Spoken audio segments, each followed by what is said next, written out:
And so that's why we let them push it back.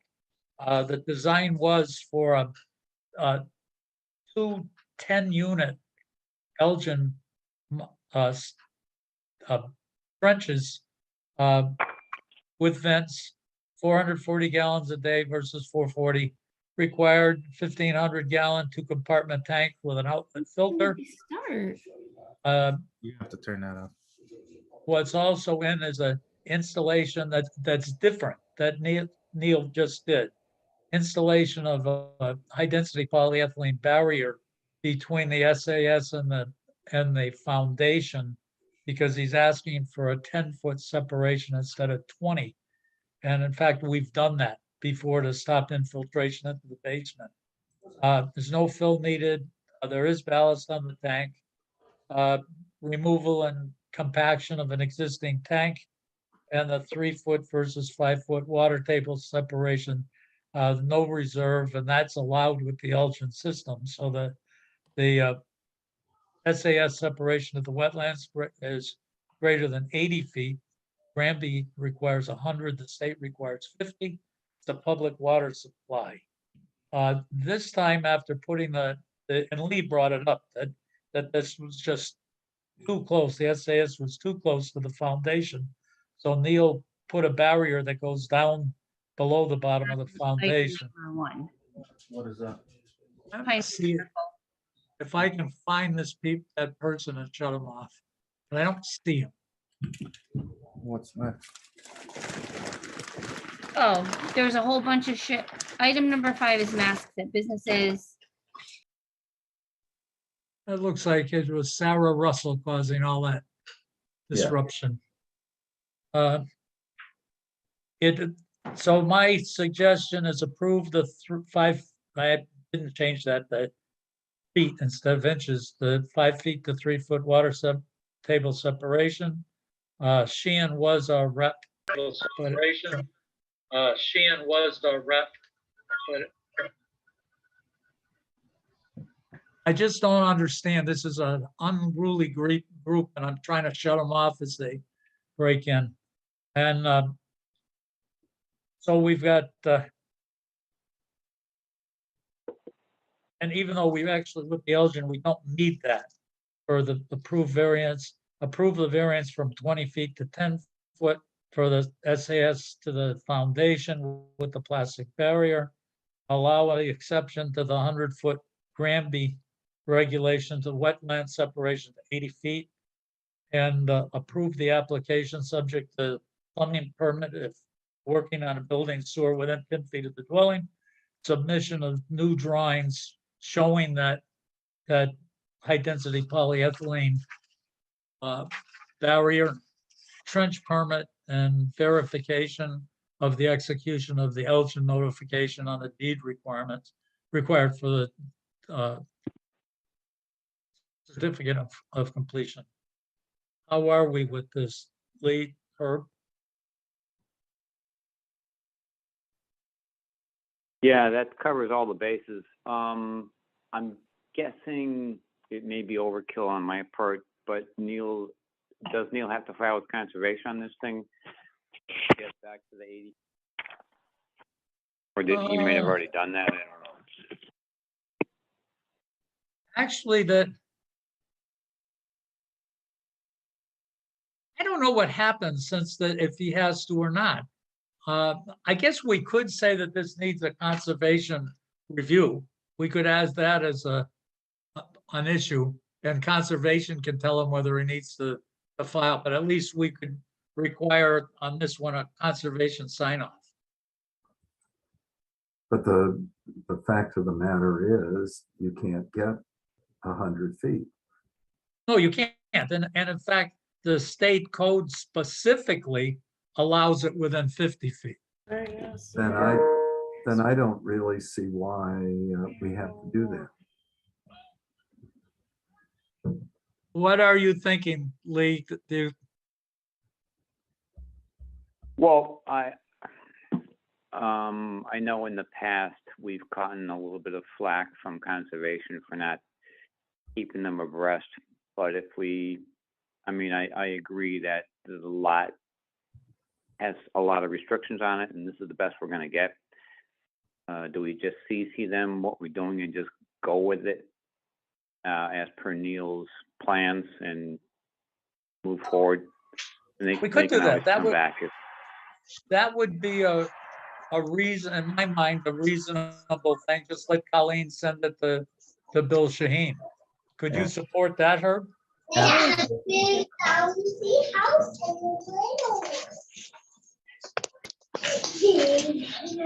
What are you trying to do? Trying to shut this woman off. I just can't believe these people who are so disruptive. I think it's a excellent suggestion, Dick. I think we should CC him and move on. Okay. The next all one right, is, thank you. Yep. the next one is Bob Sheehan. That one is just a septic tank replacement. The fee was paid $75. It's a design for a 1,500-gallon 2-compartment tank with gas baffles, risers, crushed stone base, and a trench permit. I just suggesting we approve the application subject to this trench permit. I Sure. Okay, so Colleen, that's approved. The one before that, we had to, Colleen, we did approve that. All three of us approved Neil's design with those restrictions and having you send a copy to the Conservation Commission. The third one is Lisa Narkowitz of Dick, Heritage Builders. Dick, one question, that maybe Colleen ought to note on that CC to the Conservation Commission that the folks couldn't get more than 80 feet there, because they might look at that and say, hey, this doesn't meet specs. Yeah, if you just put the note on that, Colleen, that would be fine. Yeah, I think that would be fine. So this one is it's actually the house on School Street that we discussed at the last meeting that we didn't approve the well permit. This is a 4-bedroom house. It's new, a complete system. The fee is paid. The review is completed. It's a brushy, treed, large level lot, sands, 71 and 74-inch water table. Only issues are the moderately high water table. The design ends up for a 342 feet by 3 foot by 12-inch sidewall trenches, no vents, 559 gallons a day design versus 550 requirements.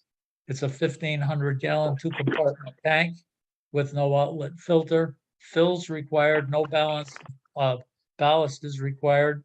They did have the 5 feet water table separation, and the reserve is in between the trenches. The SAS separation to wells and wetlands is greater than 100 feet.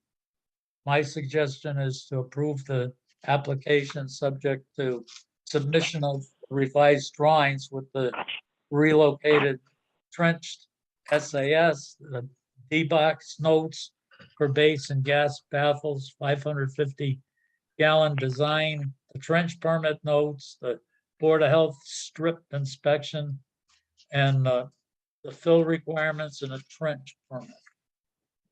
But Herb and Lee, what are your thoughts? I can go with that. Yeah, I would agree. Everything's been cleaned up. Okay, Colleen, so that was approved subject to those conditions. What is interesting is that the well location that we rejected last week ended up having to be moved. So it was the wrong well location. And as we get further along on our list of things tonight, you're going to find that they've submitted the same application to put the well in the same place again tonight. So No, good.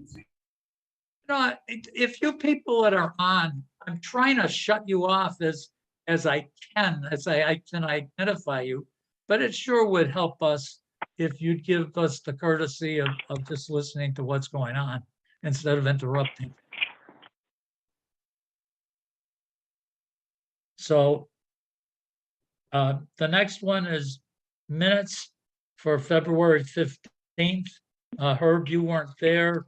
Lee, are you okay with them? Herb, you may have read them.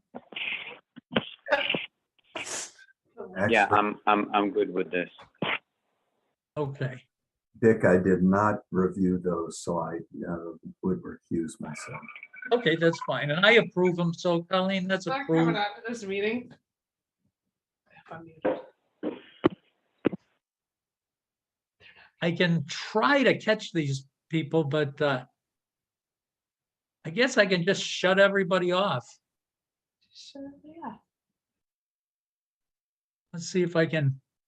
Unfortunately, for you good listeners, you're going to get swept up in these people who are discourteous.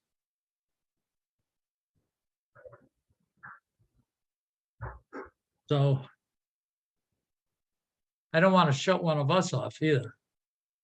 So Lee, are you still there? I'm with you. Okay. The next one that So, we're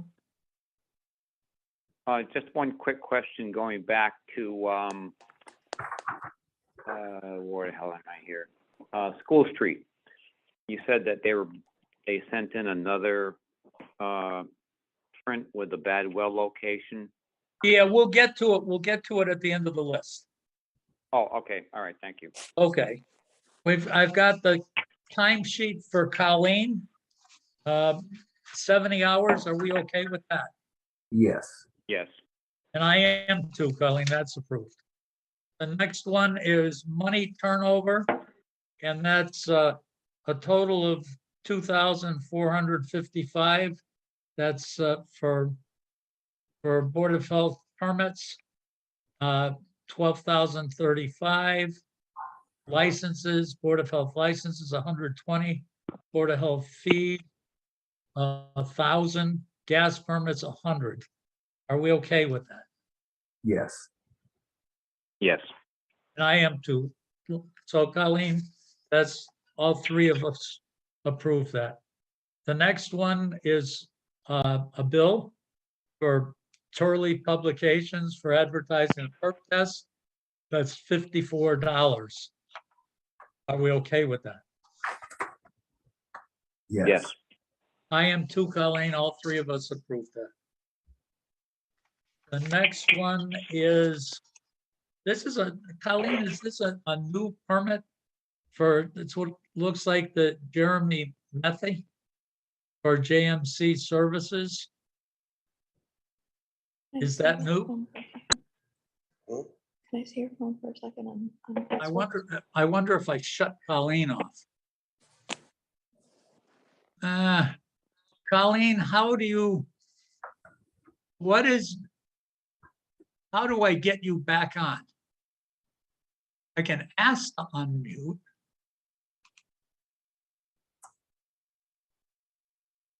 No, that doesn't look like it goes. I don't see your number either, Colleen.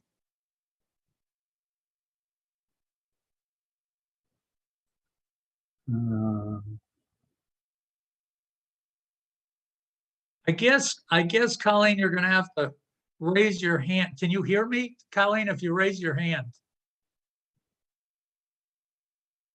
Okay, so I'll look at you each time and ask you to raise your hand because there are just so many people here that I can't find you, Colleen. Unless you're the iPhone. Let's try that. She probably isn't, Dick, because she shows up. Well, I don't want to say, I don't know enough about this. Okay. Neil, I saw you there. And Neil, I saw you there. All right, can you hear me now? I Yes. can. All right, Yep. can you hear me now? I can. Okay, Yep. I had to call in. Okay. I So, had to call in. yeah, we're getting feedback and I don't know how to stop it. Yeah, we're getting feedback and I don't know how to stop it. We're getting feedback and I don't know how to stop it. You must have two phones open, Colleen. Uh, Okay, maybe it's not.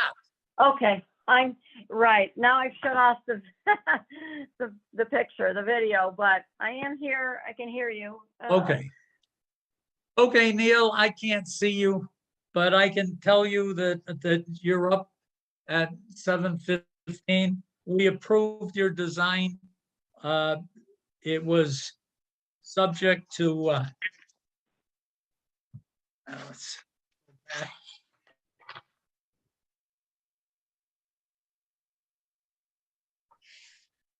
We allowed it to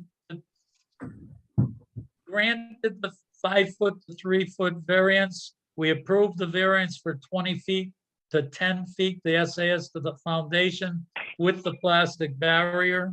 We allowed the exception to the 100-foot wetland separation to 80 feet to Granby regulation, and approved it also subject to a plumbing permit if you're working within 10 feet of the dwelling, submission of a new drawing with the high-density polyethylene barrier, and trench permit, verification of the execution of the Elgin notification on the deed.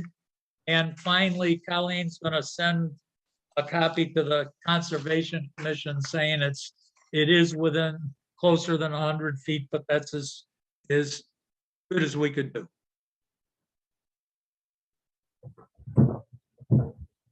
And again, I don't see you, Neil. Hopefully you heard it. Next is, so Colleen, I think if Lee and Herb agree, since Jeremy Methy, is Colleen, he's a new guy, we've never issued this before? Yes, he should be on around 7:35, so Okay, to talk to Okay. you, okay, so he'll be in. Okay, so we'll come back. Yep. Perk test okay. extension. Next one is a perk test extension for, let me put Jeremy's away. For 18, let me see, lot 18, Burnett Street. That one was one that Neil Jackson did. There's nothing atypical of about the perk test. There's no reason not to extend it for the second 2 years. As I drive by it, it looks like whoever is putting fill there looks like they're putting 10 feet of fill right on top of the spot. It's going to have to be dug out for the leach field, but I don't see any reason that we shouldn't extend it. Herb, Lee? Yeah, I would be in agreement with that. It's fine with me. Okay, Colleen, we all agree that they extend that Okay, out to the total of 4 years from the time of the original. Next one is May's Pizzeria, Christopher Peluso. Now this is the old Little Italy. It looks like it's just a permit to operate a food service establishment. Do we approve this with Lynn going in to inspect? Sure. And I would agree, yes. And I do too. he had So, to make some changes from the inspections we did before, so we would hope this person has an easier time to get things in order. I would hope so. So it looks like, Herb, are there some, go ahead. I'm sorry, Herb, are there some changes that need to be done prior to the continuation, do you mean? Or I didn't quite follow you. When Lynn and I reviewed Little Italy, it must be almost 2 years ago. Yeah. And it was the floor, the ceiling, it was Oh, okay. Yeah, I remember that. the door to the outside. It was cleanliness of all sorts. There were a lot of things, and he cleaned up a lot of that. So I guess the new person is starting from a higher point than the last guy left. Or maybe he's starting from the same point that the last guy was. Oh, okay. Yeah, I remember that. The door to the outside, it was cleanliness. Okay. So All right. maybe, All right. Thank you. maybe, Colleen, you could ask Lynn to go in there early, because he said he's going to be shut down for a few weeks. It would be really Yeah. nice to work with him early on. So if he had to change things, instead of ending up having his opening delayed because of this, versus trying to help him along and make sure, you know, he's in compliance when he's got plenty of time to do it. I think that's a Okay. great idea. I think we should do it preemptively. I think that's excellent. Okay. And as Yeah, I agree. treating someone as a businessman in town, certainly that's the way I'd like to be Yes. treated. So the next one we have is, so we all agreed with that, Yes. Colleen, and Okay. Lynn gets in and helps them early. The next one is Immaculate Heart of Mary, and that's the Lenten Fish Fry Fridays. There are actually 5 of them. There's from March 11th, March 18th, March 25th, April 1st, April 8th. I think that's the last one, Yes. and April 8th. Are we okay with that? Yes. Yes. I am too, Colleen. We're all okay with that. Okay. I'm just looking at our next heritage is. There's Lisa right now. Lisa, I'm gonna, as long as you're there, we're gonna just let you were approved. You've got plenty of time to do it. And Great idea. okay. And what you were approved, subject to submission of a revised drawing with all of those changes. I listed them, the relocated, the trenched SAS, the tank debox notes, the gas baffles, the 500 gallons a day, 550 gallons a day, the locust, the trench permit note, Yeah. build, board of health strip inspection. And so that was submission of that. Also, the Granby fill regulations, which actually require that we do the strip inspection and the actual trim permit. So your design is approved as submitted. Okay, great. Okay?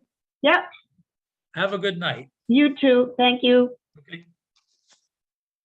Next one is Donald Hess, Dual Construction. This is disposal works installers permit. And this is a renewal.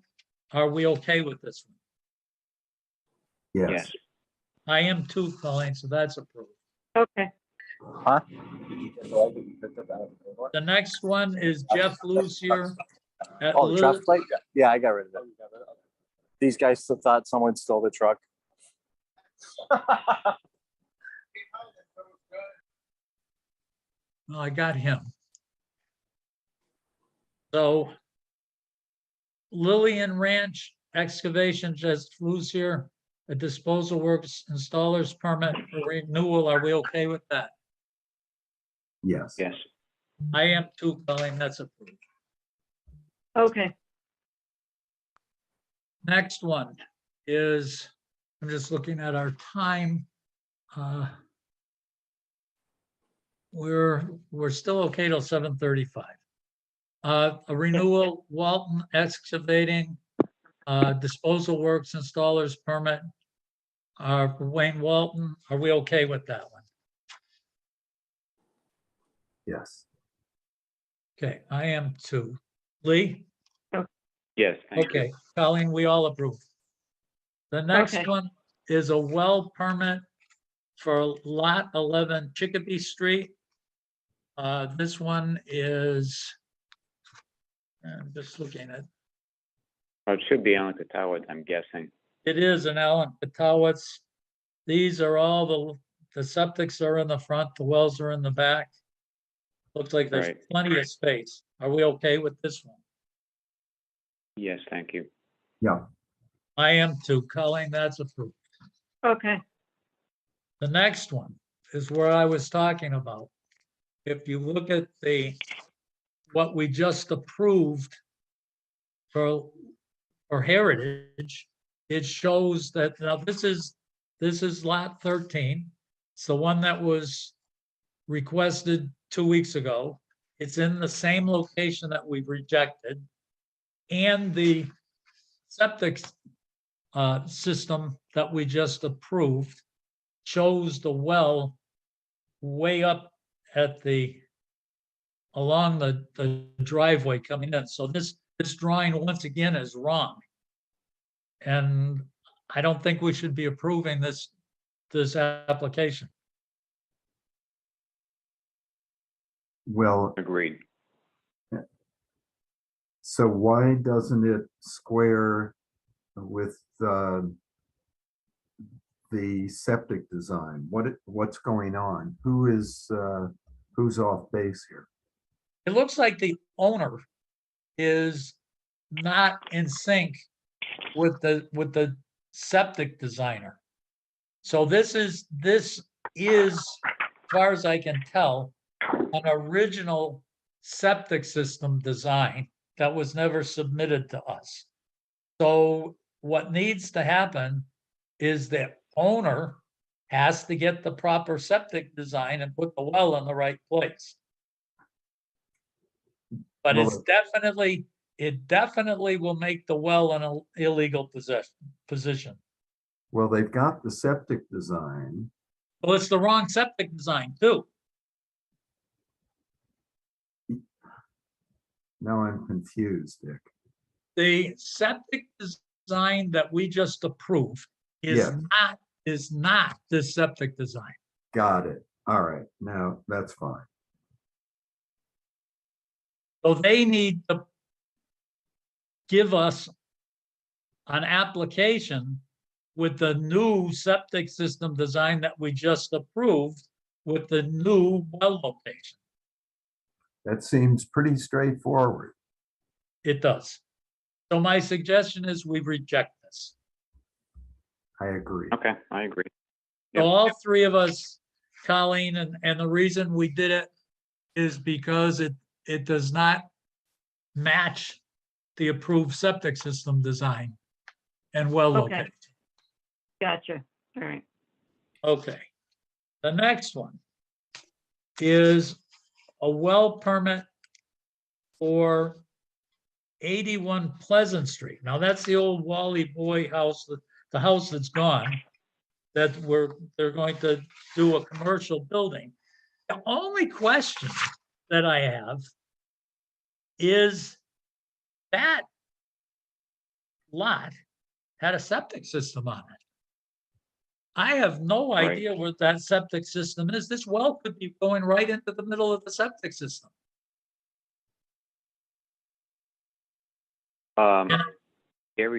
Gary Toth contacted me about this, but that's obviously a pertinent question. Shows a building 20 feet from the property line with the well 10 feet between the building and the property line in the northerly direction. But again, until such time that we determine, or he determines on his own behalf, where the old SAS is, there's no point in locating that well because we have no clue what we're locating in reference to. So Colleen, it looks like we're gonna reject this one pending Okay. they're locating the old leach facility. Okay. Because it would be terrible to put a well right down through the middle of a septic, a leach field. So Colleen, will you be reaching out to Mr. Toth about this in another day or two? Sure, I can. Yes, Okay, just to start the process to keep it moving Sure. in the right direction. Thank you. you're welcome. Now, the last one was 7 Acre Brook Drive. We already approved that. That was Bob Sheehan's septic tank. Yep. Uh, Let's see, we're still a little bit ahead. Keep going. Let's do Jacqueline Circle trash. Yeah. Is someone gonna just take a look at that one?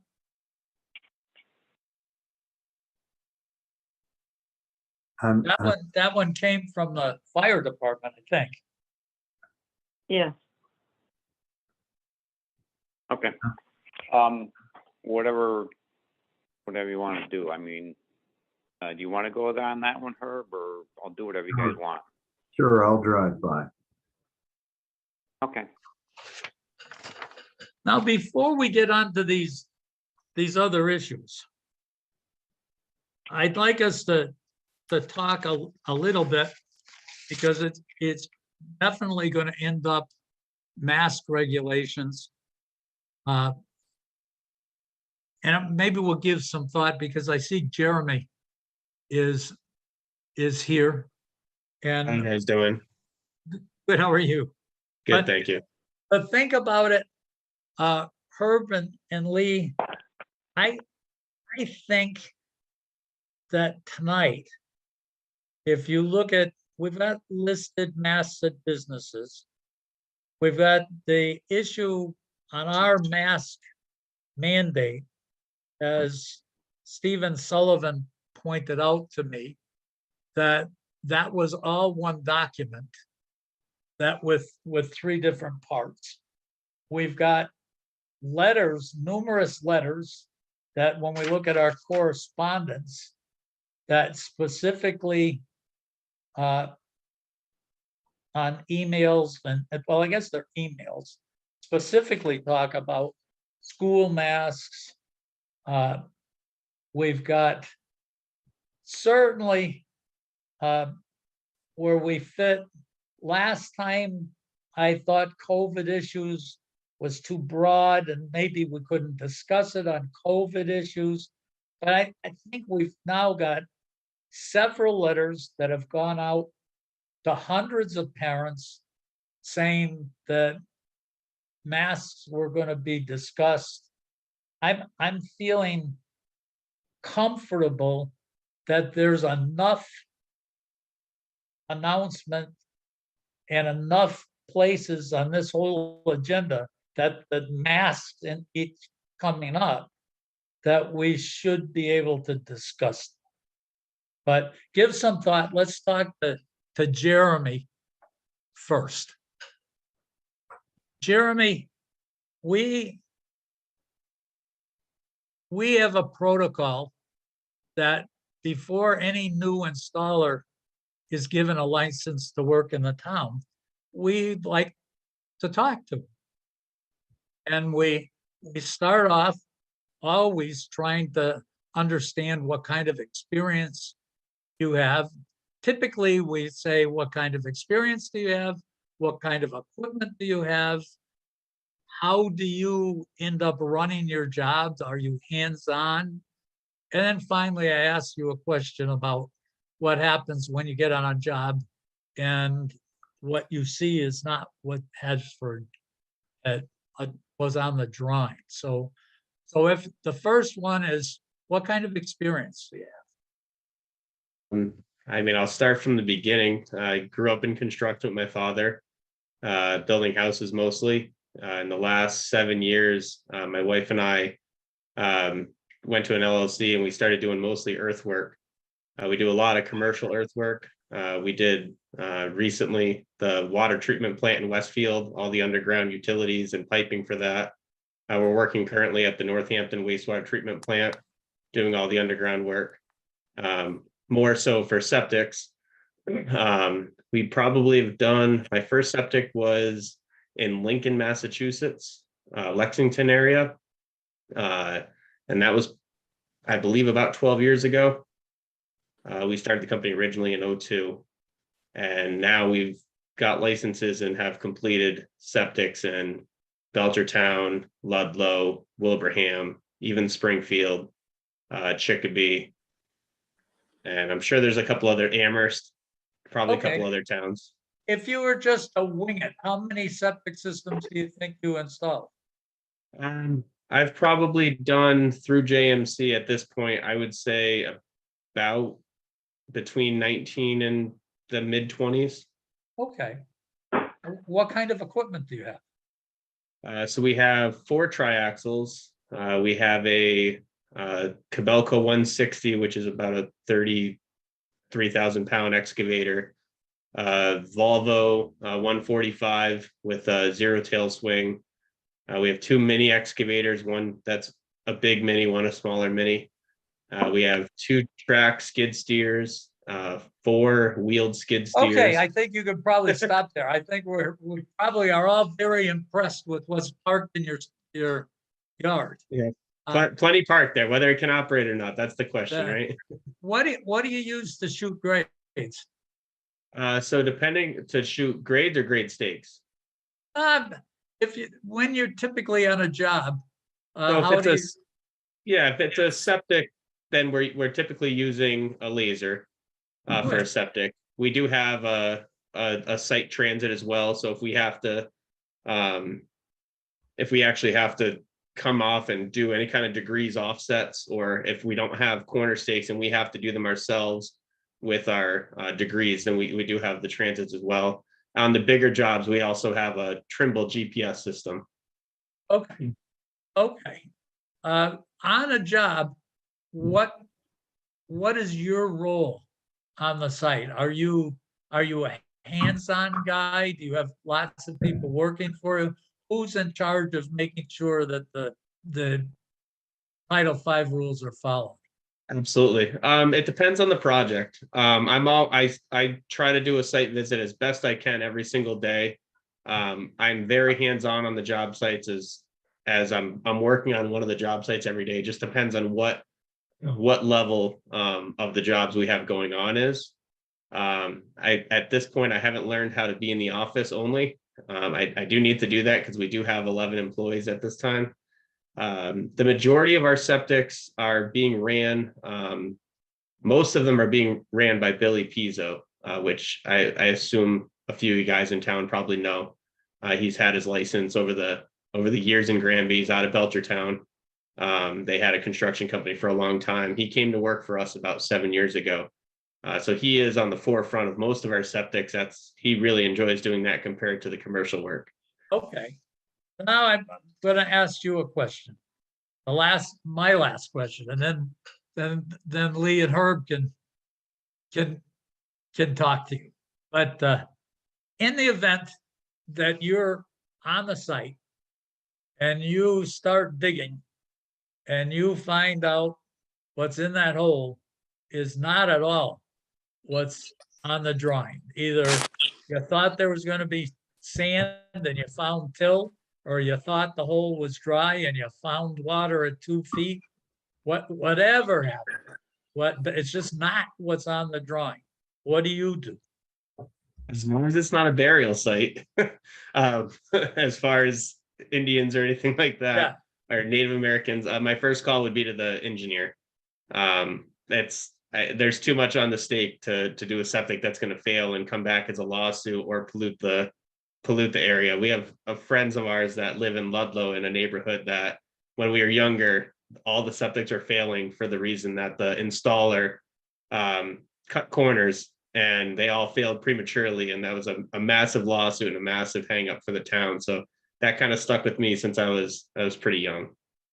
Well, from our standpoint, you need to know that we issued you the license to put that system in, and that the Board of Health along with the engineer, the Board of Health approved that design. And you need to be getting us involved too. That we want to be part of the solution.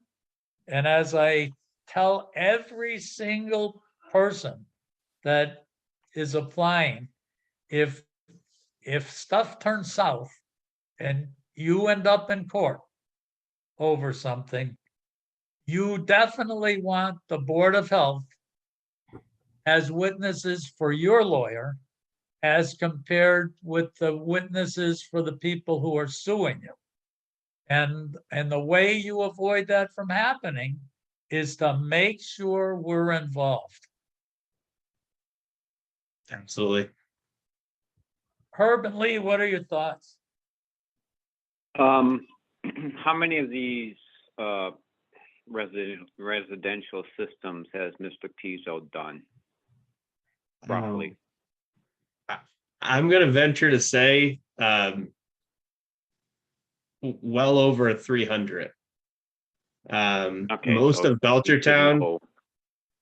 yeah, most of Belchertown and a good portion of Granby and the surrounding towns, him and his father actually were the original excavation companies that did a lot of them back in the day.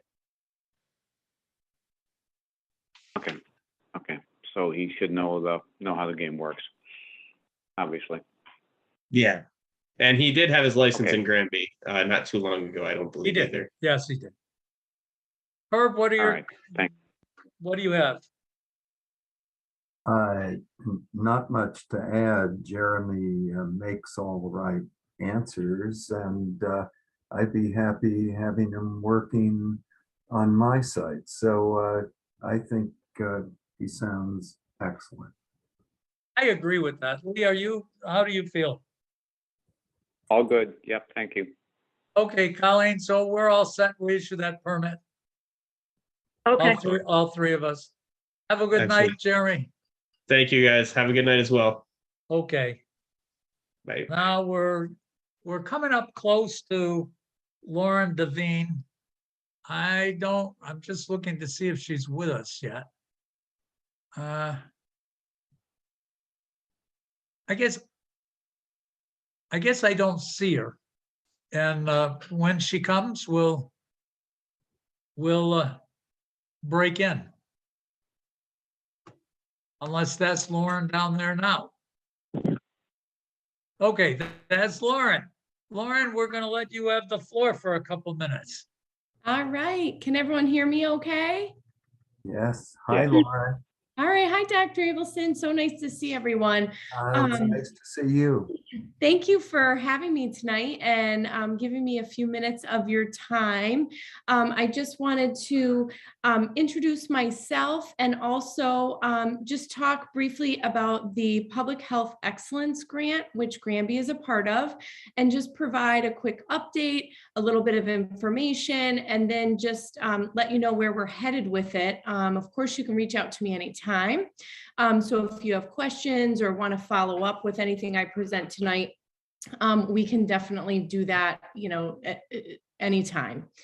So I'm Lauren Davin, and I work with the Hampshire County Health Coalition. So it's all the communities in Hampshire counties send a representative to our health coalition meetings, and we talk about emergency preparedness.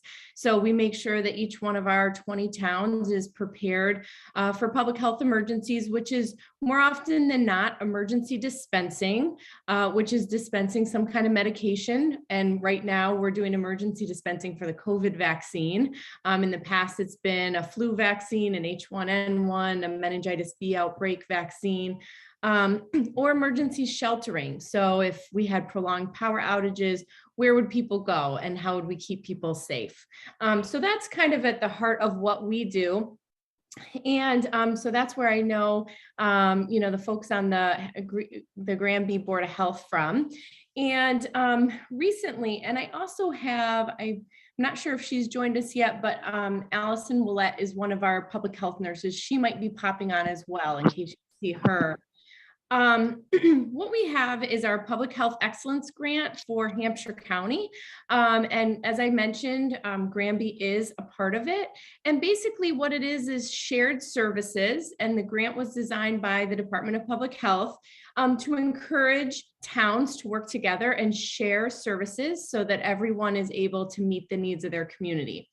So this particular grant was written to share public health nursing services, as well as regional data. So before now, towns might have had a public health nurse for a couple hours a week to make sure sort of the minimum was being done, but really a lot of public health nurses didn't have the opportunity to do more programmatic and proactive work. And so, we really want to make more public health nursing available to all the communities, but realizing that it'd be hard for every single one of our towns to hire on a nurse right now. So we have a shared public health nurse team as part of this grant. We also have regional data. And so up until now, everyone has a Maven account, as you do as well in Granby, and you report per state law infectious diseases. And that's very helpful, but also, as we know, people in Hampshire County live and travel and shop and visit all different towns. And so we thought it would be helpful to have regional data. So looking, I'm sure your Board of Health, looks at data for Granby, but it's also helpful to look at the region and kind of what's going on and see if, if there's any trends that you should be aware of or have an understanding of what's going on kind of next door. So those are the two things that this grant really aims to address, is offer regional public health nursing services and a regional data picture as well.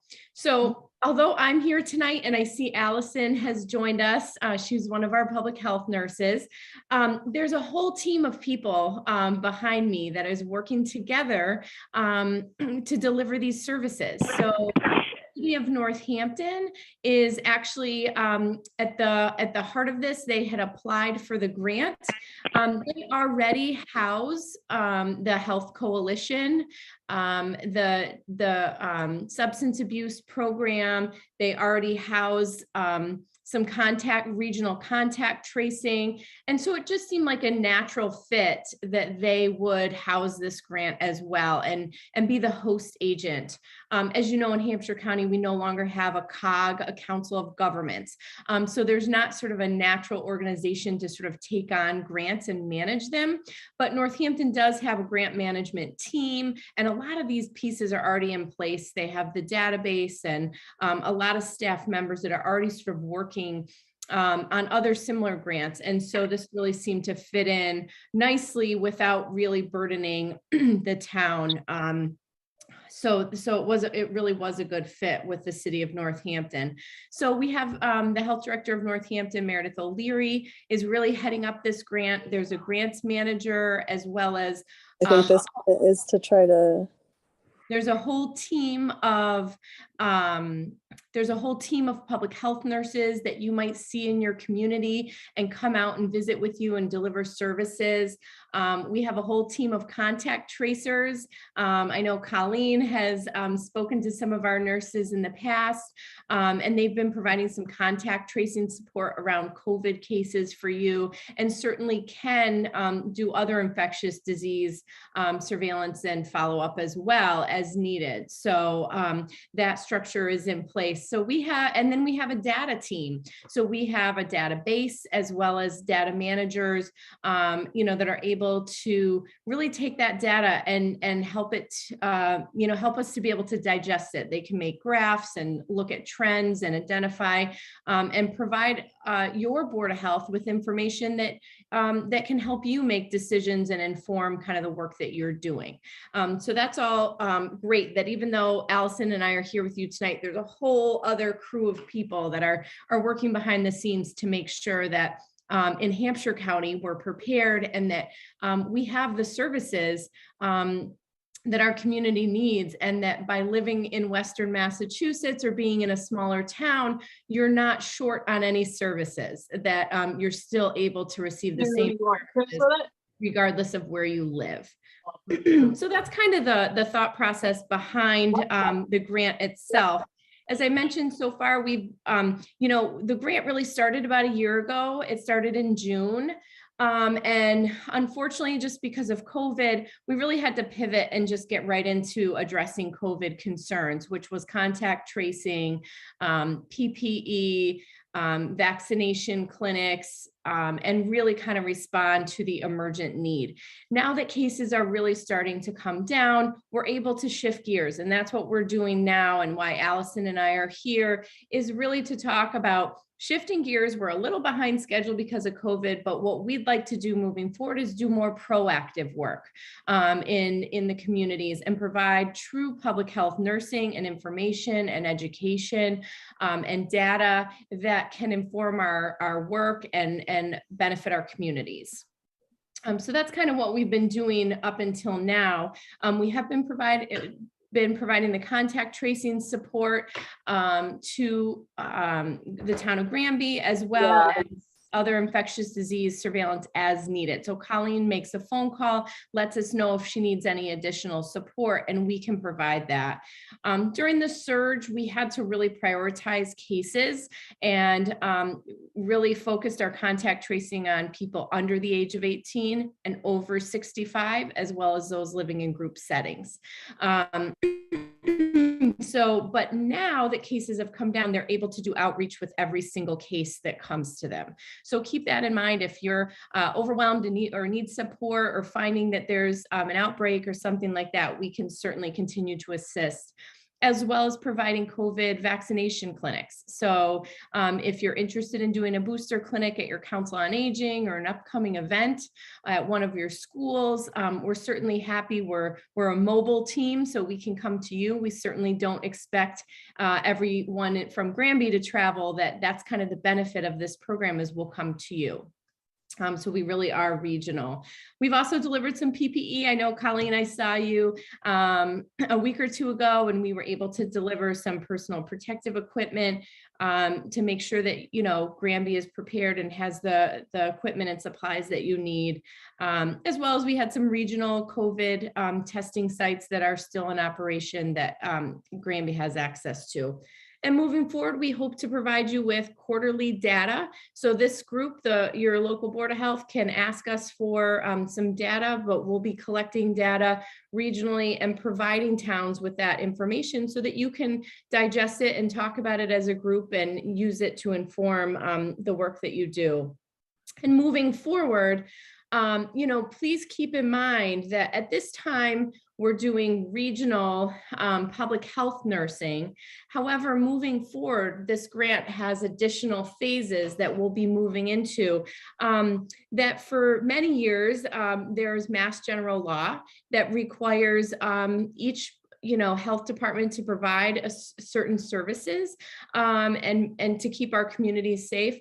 But admittedly, a lot of our communities don't have the staff or the funds or the support to meet those benchmarks and those standards. And so really the idea of this grant and this funding is to provide you with additional staff and funding, support, training to make sure that we're able to meet those requirements, and that just because you're a small town or you have a smaller budget doesn't mean that you are any less deserving of these important services. So we can work together in Hampshire County to make sure that everyone has this coverage.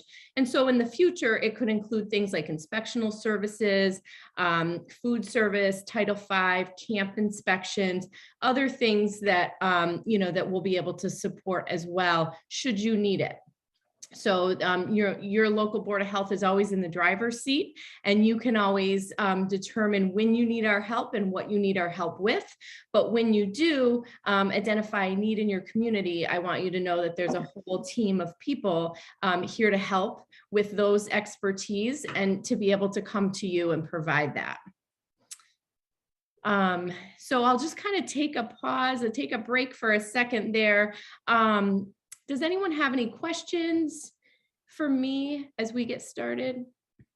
Actually, I'm not going to let you go way further and saying as you get started, but I'm sure Herb is got some strong, actually, all three of us have strong feelings, but Herb took on a shot at trying to get us hooked up with partners to do shared services.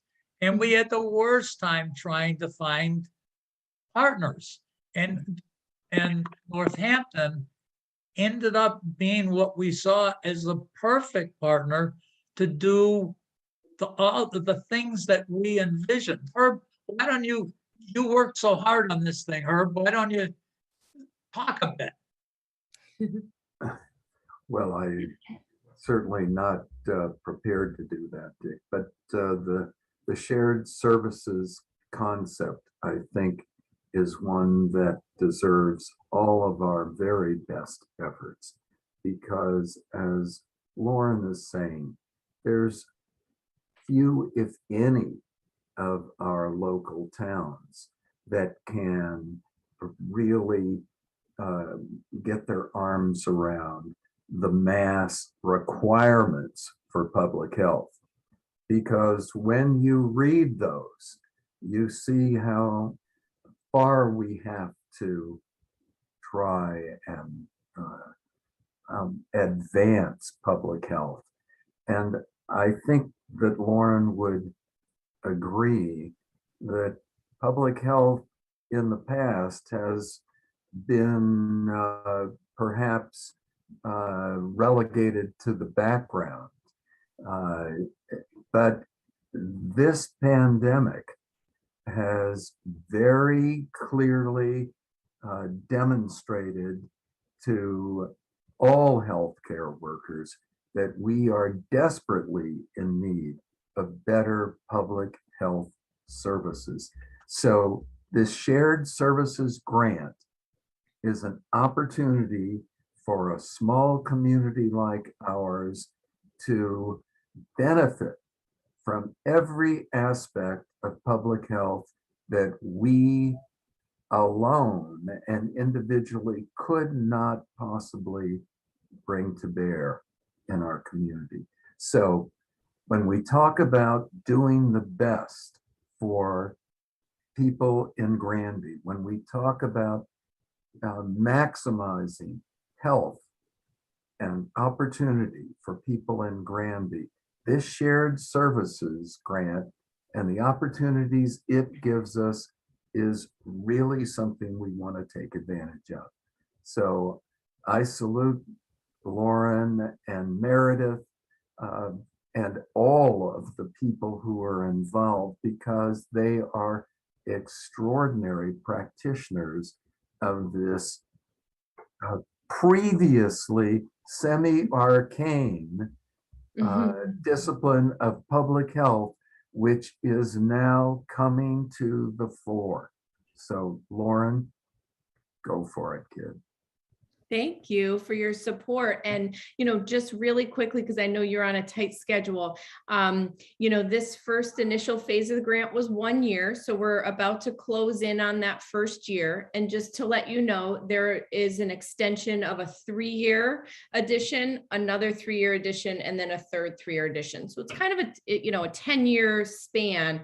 But we'll be following up again soon to see if you're interested in signing on again. As we continue to develop the program, we certainly want to continue to work collaboratively with Granby and your Board of Health to continue to develop, because we're really just getting started. And I will follow up with you tomorrow, if it's okay, I'll send you some, just a couple questions just to get a sense of what needs you've identified in Granby that we might be able to help with. So we have some towns that want to talk, want to use the public health nursing services for kind of office hours or at your council on aging. perhaps talk about diabetes or ticks or blood pressure. We want to get a better sense of what you've identified as needs for your community so that we can make sure to tailor the services for Granby to really be appropriate for your community. And really, you guys are the experts. You know Granby the best. And so if we can help identify, your community and your needs, I can help pair you with the services and our team members that can help bring those to Granby. So that's what we'll be doing in this next phase. So you'll be hearing from me, and I'll just be looking for some more information so that we can start planning those things. And Allison's going to be part of that as well. She brings a whole great depth of experience, her and all of our nursing team.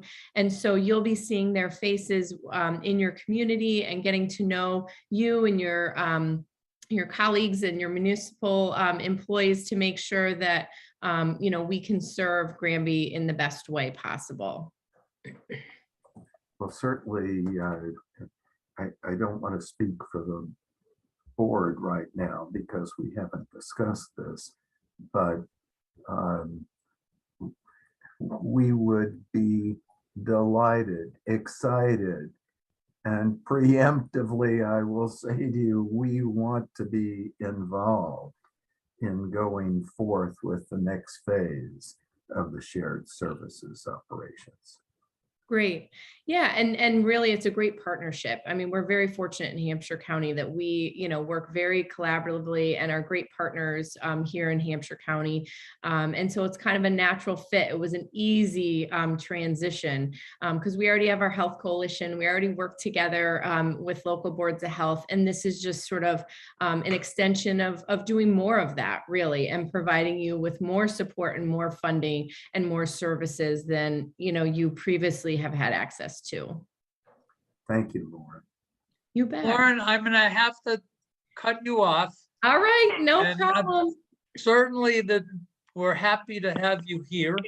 And when we also looked at many of the people, we've had a big audience tonight, but most of our audience today probably is not aware that the state has got a strategy to make it so that little towns like ours can in fact provide the required services to our citizens, and that change is coming, and it's good that we're managing it and see how well we can work together. But I'm going to have to let you go. All right. We're going to move on to the rest of our You schedule. got it. Thanks. Thank you for having us. Nice to see you all. Okay, thank you for spending part of your evening with us. Yeah. Okay. Take care. Good night. There. So if we look at the next item, air sensors, Colleen, do we have those air sensors yet? Yes, they did arrive. Yes. So They did. And do you know do we have to send back some paperwork to them? Don't we have to look at the serial numbers and? yes, but I think I think they need to know where the locations are going to be and things. So yes. So I guess I certainly can talk to Stephen Sullivan. He's got two of them that are one in each school. I could actually talk to the folks at McDuffie. They have one. I guess we've got one that goes down at the town hall at 10B West State, and one that goes somewhere near Finn's Hill. Maybe, I don't even know. Colleen, do you know who is in charge of the Finn's Hill property? That would let us. Well, I know Tammy works over in the office. She's she runs the office over there. I could call Chris Martin and ask him, if he's willing to kick in some effort from probably the highway department. The one that I don't have, no one got back to me, was we're supposed to put one in on New Ludlow Road somewhere near what used to be the lane plant. And I have no idea who lives over in that area that would be willing to let us put one of these devices up. Dick, for all the people who are listening in right now, we probably ought to tell them that we've obtained a grant to monitor very small particles called PM 2.5, which are involved in a number of respiratory ailments. And this is going to give us an opportunity to monitor the level of these particles, PM 2.5, in our community. And if we find it to be excessive, we hope, just as our public health discussion preceded, we would hope we would be able to address that in a meaningful way. The recklessness of our leaders, we could wind up at war with Russia, and that would be a legitimate disaster, no matter what the outcome. I don't know So what. that's what we know for sure. But beyond that, in the realm of Looks like I caught that person. Yeah. Well, Ukraine and Russia are important, but we're doing something else tonight. So, and again, Herb, as you said, this didn't cost any money to do it, and we're gonna manage to get our students involved with it and tracking it, and so we'll get some community involvement too. So I guess a call, maybe Chris Martin knows someone over in that area of the town. So I can make some calls. Okay. But people ought to know this was a competitive grant, and it's an important way for us to monitor parts of our community that we don't think about. That is very tiny particles associated with asthma and other diseases. Okay. I'm going to skip the fee schedule for now. Colleen, what do we have do we have lots for other business before we go into COVID? No. We had Al call from AJ's Auto Body. For your input. Do you still need anything from him? He did send, I think he sent an email. Yeah. Seamus Connolly, 21 Ferry Hill Road, Granby, Massachusetts. Seamus, that you're not recognized. We've got a discussion going on, but so please let us go on with our meeting. So, do we, as it turns out, after talking, are you still around, Lee? I can't see. I can't even find your number. Oh yeah, I'm with you. Okay. That I wonder, after talking to Jim Tromke, are we in a spot that, other than for the response we gave to the planning board, is that all we do? That was an opinion. Unless we have, the only thing that we do have is a Board of Health regulation that says that you can't park vehicles in a way that allows. Still freaking going. What are they talking about? Yes, everything besides what we needed to talk about. So, do we just tell him that he has to make sure that those fluids don't go into the ground? And if he does it, he does. I couldn't understand what he was sending pictures about. Dick, I'd be happy to go by AJ's tomorrow and take a look at what he's talking about. Okay. Okay. Are we, if we get now into masks and are basically, if you look at where the Board of Health is right now, we've got 3 mask regulations. We've got one in the general public, we have one in the schools, and we have one in town buildings, other than the schools. My feeling is they're all one and part of the same. If you look at, in fact, if you look at where we were, where Lee and I were 2 weeks ago, we were in a spot that we were about 5 times the minimum level that puts us into highest risks in CDC. We were at, in terms of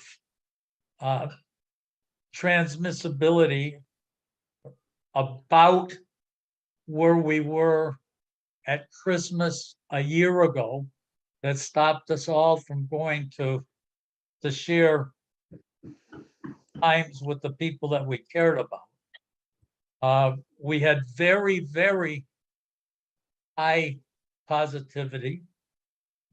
We had just any number of things that said Granby was not at all typical of Hampshire County. It wasn't typical of the state.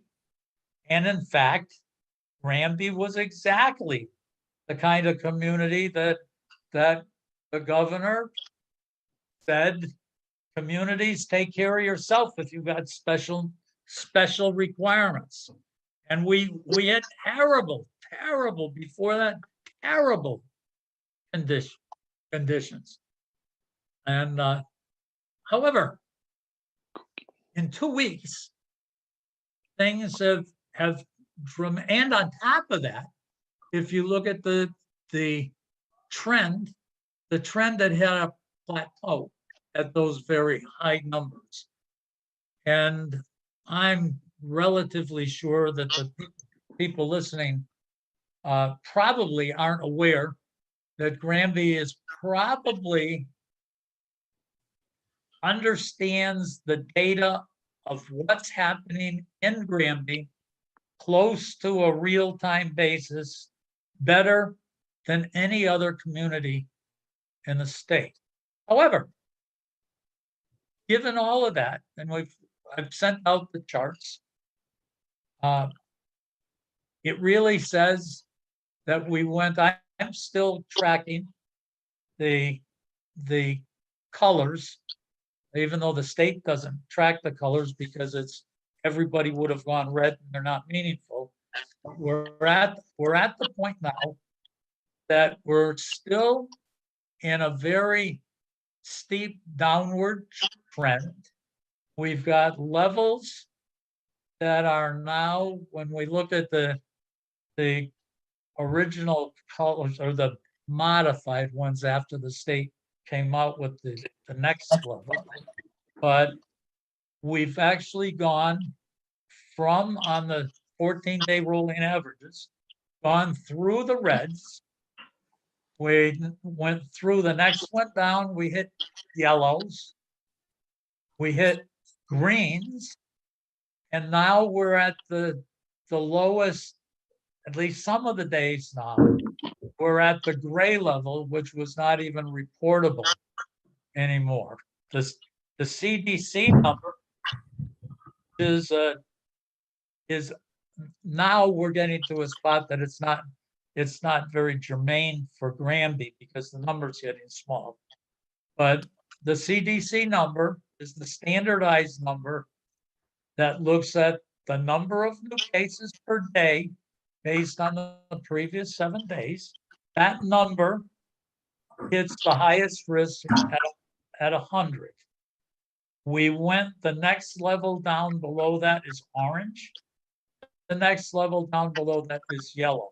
So we hit some orange, we hit some yellow. We're currently, we got a couple days that are back to orange, but it looks like we're going to go back into yellow, which tells us that we're no longer at the highest risk anymore. We've got data that Lee and I were looking for 2 weeks ago, saying we wanted to see what happened in the schools over vacation.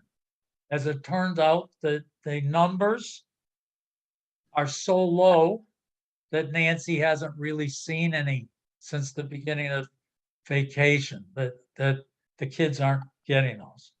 The school system still has, McDuffie, by the way, has had, I believe, 5 weeks of no positives in their pool testing. And I think they've got 94% participation in pool testing. They're ready to say, don't be making us use masks. Versus 2 weeks ago or 3 weeks ago, when they said, let's see what's happened at vacation, that this data is so improving so fast and it's so good that, and then I sent out to Herb and to Lee, I sent out the data that's coming from the Chicopee sewage treatment plant. And that is a very good leading indicator of the virus in the waste stream. And their data is showing that the waste stream is containing almost none of the virus. Now that data occurs before anybody tests positive. So that's a very strong leading indicator. It appears to me that when I look at the data when it's changing quickly, the DPH data is not so good because it's a 14-day average. So it drags us in the wrong direction when it's changing quickly. But it looks to me that this next week, our positivity will drop from about 5, it's like 5.1 or 5.2. It looks to me like we're going to be down to about 1.8. It was what I was offering is that my feeling would be that we've hold the people in the town. We report every week about where we are and where we're going, that we are data driven. We are not Board of Health member driven. We're data driven. And I think this data is saying it's time to end. My proposal would be that we end all 3 of those mask regulations right away, and that we advise that people follow the recommendations of DESE, of the Massachusetts Department of Health, Public Health, and the CDC. Now you've heard my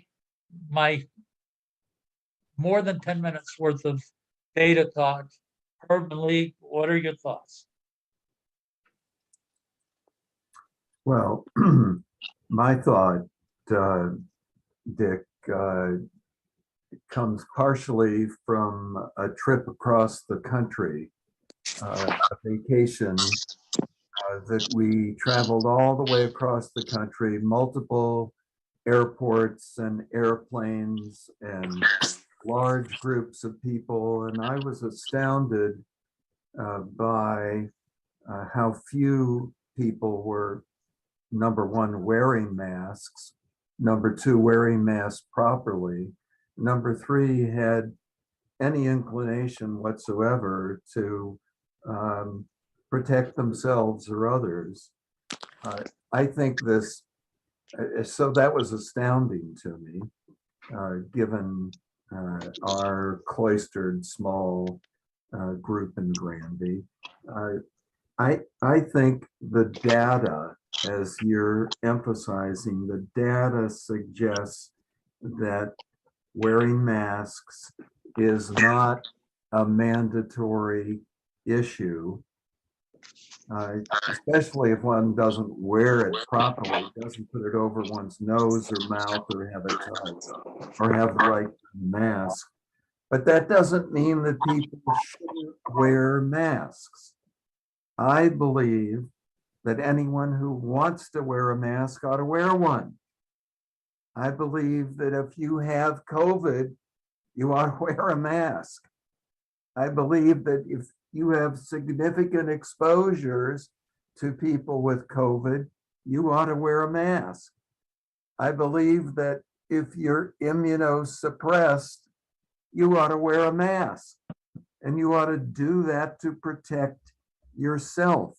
I believe that if you're unvaccinated and you're going to be with many other unvaccinated people in closed areas with poor ventilation, you ought to wear a mask because you ought to protect yourself. And I think you ought to wear a mask if you're going to go into a business and they require you to wear one. I don't think you should fight with people over that. I think there's too many good things happening. And I think if you wear masks, you ought to wear reasonable, effective masks. And my clear call is the masks to wear are KN95s and N95s, and cloth masks are not effective. People wearing cloth masks are kidding themselves. People who wear masks that aren't tightly fitted are kidding themselves. People who wear them loose with their nose out or both their nose and mouth out are not only kidding themselves, but they're potentially putting other people at risk. And I think, as you said, Dick, we ought to follow what the CDC says. We ought to follow what the Mass Department of Public Health says and what DESE says. And I know there's been controversy and I know there's been changing regulations, but that's part of what science is about. You try and refine the best data and try to do the best you can. So I believe at the present time that we should not mandate mask wearing. And I believe it with all those caveats that I just gave you. Lee, what is your thought? I am in 100% agreement with Herb's data, and his points are well taken. I believe that the regional data supports that the mask mandate is coming to an end or will come to an end very quickly. I am concerned that the silent majority isn't having any say in this entire scenario. There's a lot of conversations I've had with different people from different school buildings, different town offices who are very concerned about going forward. But I do agree that the data has come down dramatically. It's a good thing. I just hope that the people who continue to wear the masks are going to wear them properly, as Herb pointed out, and that the various town offices and school buildings will support those who choose to continue wearing their mask at all times. Yeah, I think that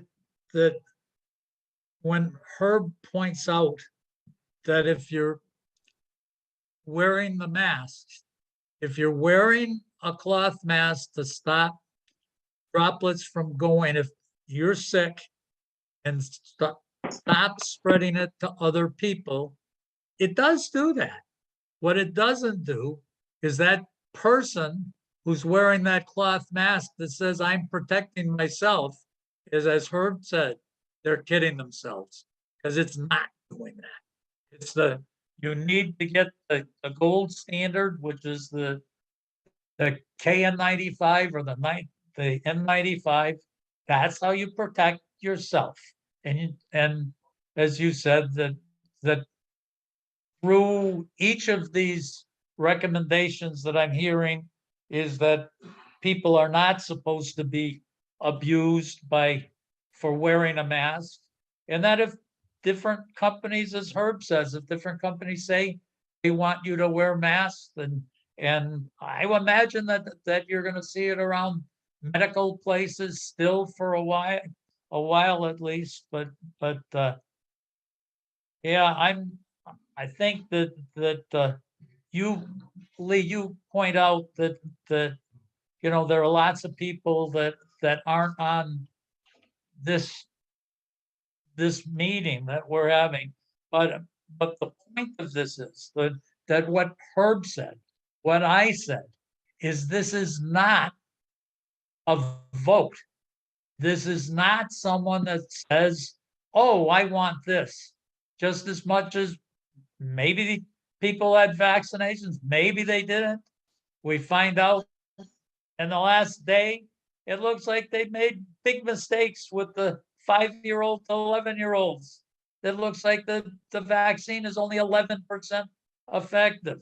And so whether you had one or not, it didn't matter. But what Herb is pointing out is this is not a popularity decision.